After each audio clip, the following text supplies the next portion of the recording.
Welcome back to Getting Started with Unreal Technology. Over the next few videos, we're going to go over some key concepts that you need to know to be really effective at using Unreal Engine 3.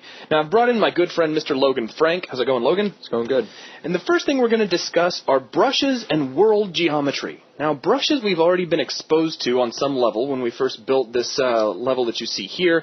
We've also technically seen world geometry, though you probably didn't know you were looking at it at the time. So what we're going to do is start simply with brushes and what they are. I'm going to get out of this viewport and we'll pop over to the top view, which I'll make sure is in brush wireframe mode, and we'll expand this out to full size. First off, brushes. What are they? Logan, do you want to tell us just in general what a brush is? Well, a brush is like a simple, solid primitive that is used to define the geometry of a level. It's like an individual component of a BSP generator, if you will. That's absolutely right. And it's not it's used in a different sense than you generally hear the word brush. You know, in most cases you think it's going to be a stick with some fur on one end that you dip in paint. But really it's performing the same function in a way in that it's being used to define what something looks like. Right, you could say that a brush is a block of additive or subtractive geometry. That's at its most basic level. Exactly. Now, what kinds of brushes do we have? Well, we have the red builder brush, which you've seen here, and the red builder brush is going to be your primary tool for creating all of your other brushes. You're going to give this some defined size and shape. You can even edit it and give it a customized shape if you like, and then based on the shape of this red builder brush, you're going to create your other types of brushes, which include additive brushes, subtractive brushes, or volumes. Now, let's take a look at how you create these brushes. First off, here's our red builder brush, and it's floating out here in space. If you recall, the previous level that we created was a subtractive level. So you can think of all of this open space as a mass, a solid mass of some sort of matter that we need to carve levels out of. So what I'm going to do is take my red builder brush and give it a defined shape using the cube builder. So I'm going to right click over here on cube, and we'll set this to a fairly large size. Let's say 1024 by 1024 by 512. And I'll click build and close. And we have this huge red builder brush now that I'm going to move out here into kind of an empty space in my level. And we're going to hit the subtraction button. So if we come over here, you'll notice I have the CSG subtract button on the left side of the screen in the toolbox.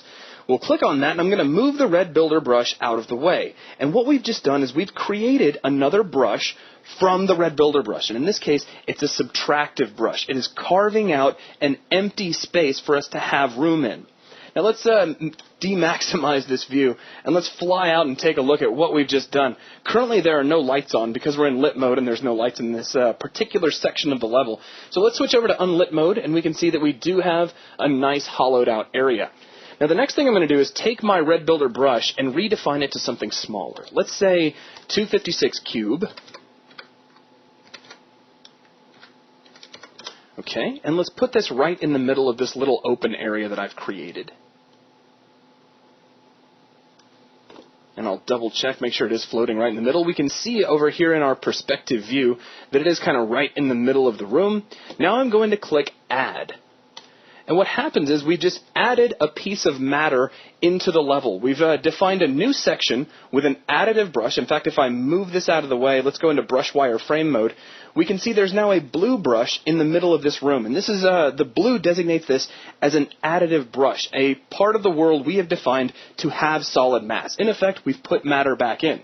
Now, just as a tidbit for your own trivia, when we first created this level, it was a subtractive level, and that means that this is a big volume full of mass that we're going to carve rooms out of. Take a look out in the distance. You can actually see that we have a gigantic brush which encompasses the entirety of our level, and it's colored blue.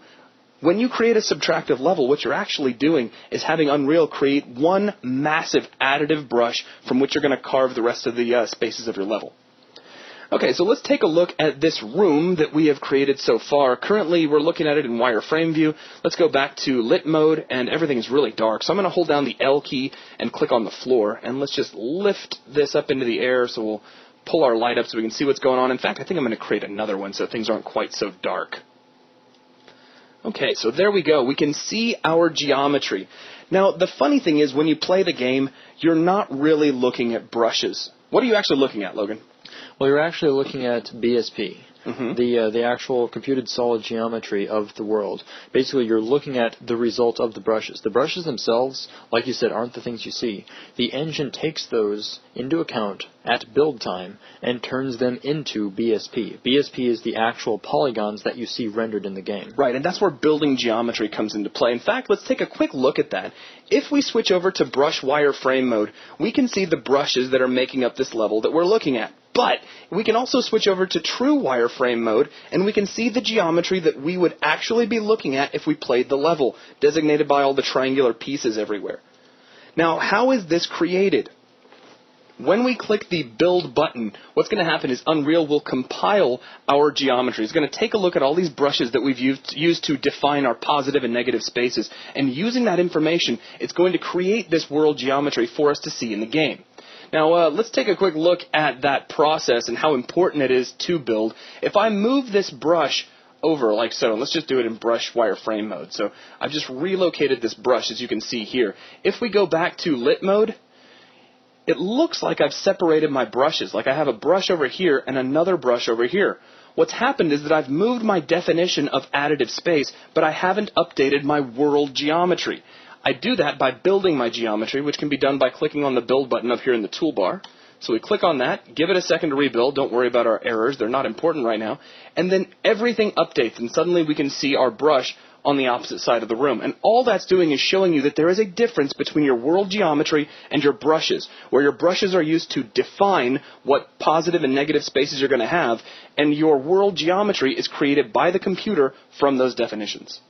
So that's really the key to building world geometry. Again, you're just going to use these brushes. As we did earlier in our level, we created a total of 3 subtractive brushes. One for the room on the left, one for the room on the right, and one for the hallway in the middle. And then when we compiled, when we built our level, we allowed the computer to create the world geometry that we see in-game. So it's a really important concept for you to understand, and that's going to wrap things up for this video.